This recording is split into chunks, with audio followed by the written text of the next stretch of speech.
Vi skal lave spejlæg. Jeg vil lave 2 spejlæg. Et som vender den kun steges på den ene side, og et der steges på begge sider.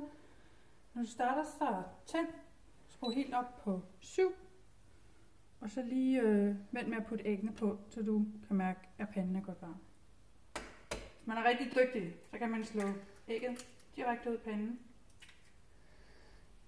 Men det er også lige så fint lige at slå ægget ud i en skål. Så hvis der kommer nogle æggeskaller i, så kan man lige pille dem op, inden man hælder ægget på panden. Så skal de lige stege lidt mere. Når der nu er godt gang i stegepanden, så skal du lige huske at skrue lidt ned på en 3-4 stykker. Æggene har stegt cirka 3,5 minutter, og hviden er sådan helt hård.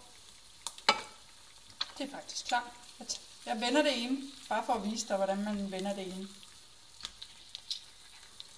Ind under fat i blommen, og så hurtigt dreje det rundt. Så skal det faktisk bare lige have 10 sekunder på den her side. Så er der 2 spejlæg. Et der er vendt, og et der ikke er.